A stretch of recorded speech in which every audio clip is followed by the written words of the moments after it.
শেখ হাসিনা, তাহলে উনি উনার চামচারা বলে বেড়াতো উনি তাহাজ্জুদের নামাজ পড়তেন। আপনি কিছুই মানতেন না, লোক দেখানো নামাজ, লোক দেখানো তাহাজ্জুদের কথা বলতেন। সরকার এই ব্যাপারে নিরুত্তর, নিশ্চুপ। কেন? উদ্দেশ্যটা কি?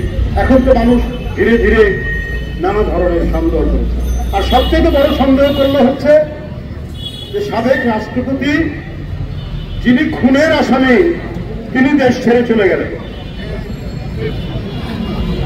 আপনার গোয়েন্দা সংস্থা ডিজিএফআই, গোয়েন্দা সংস্থা জাতীয় নিরাপত্তা কি জাতীয় গোয়েন্দা সংস্থা এনএসআই, এরা ক্লিয়ারেন্স না দিলে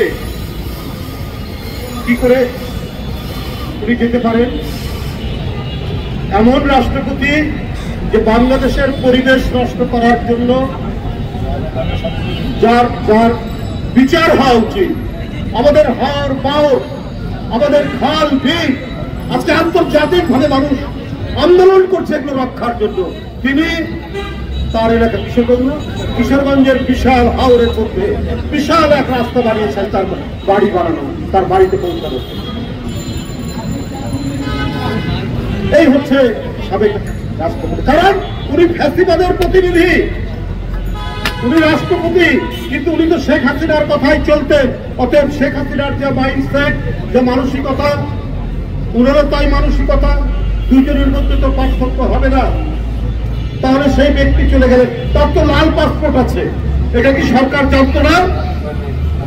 তার লাল পাসপোর্ট বাতিল করা হয়নি, এটা তো সরকার জানে।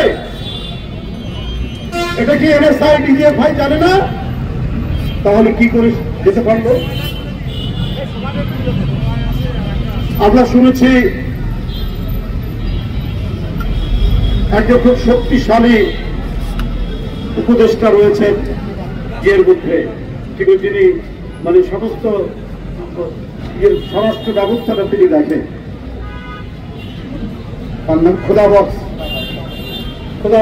খুব নাকি পাওয়ারফুল। আবার এও শুনি তিনি নাকি বিএনপিকে খুব একটা পছন্দ করেন না, নিজের মতো করে সব গুছিয়ে রাখার চেষ্টা করেন। তাহলে এত শক্তিশালী উপদেষ্টা থাকার পরে আজকে এই ধরনের পরিস্থিতি কেন হচ্ছে? আজকে সাতক্ষীরা, কুড়িগ্রাম, খাগড়াছড়ি, মৌলভীবাজার এই সমস্ত সীমান্ত দিয়ে ভারত লোক ঢুকাচ্ছে বাংলাদেশে, পুশিং করছে। সরকার তো একটা কথাও বলেনি। কোথায় খোদাবক্স, কোথায় সরকারের স্বরাষ্ট্র দপ্তর, কোথায় সরকার এই ব্যাপারে কোন পদক্ষেপ নিচ্ছেন না? এগুলো বিরাট এক অন্যায়। কোত্থেকে এই রাষ্ট্রীয় অপরাধ করা হচ্ছে যে পার্শ্ববর্তী দেশের লোক জোর করে ঢুকিয়ে দিতে চান বাংলাদেশে? আমরা কি অত্যন্ত দুর্বল জাতি আপনারা বারবার তৈরি করছে?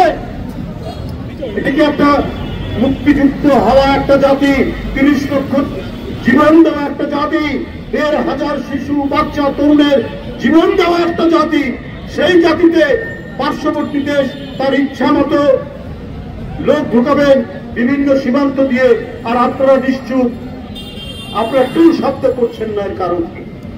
তাহলে তো শেখ হাসিনা যেমন করেছেন আপনারাও তাই করছেন। আমাদের সীমান্তে লোক হত্যা করলে শেখ হাসিনা একটা প্রতিবাদ করতেন, সুশব্দ করতেন। আজকে কেন একেবারে নিশ্চুপ, নিরুত্তর? অন্তর্বর্তীকালীন সরকার, এই সরকারকে তো সমস্ত গণতান্ত্রিক শক্তি, রাজনৈতিক দল সমর্থন করেছে।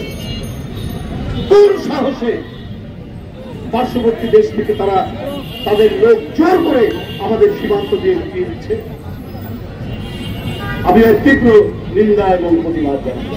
আজকে উৎসবের দিন,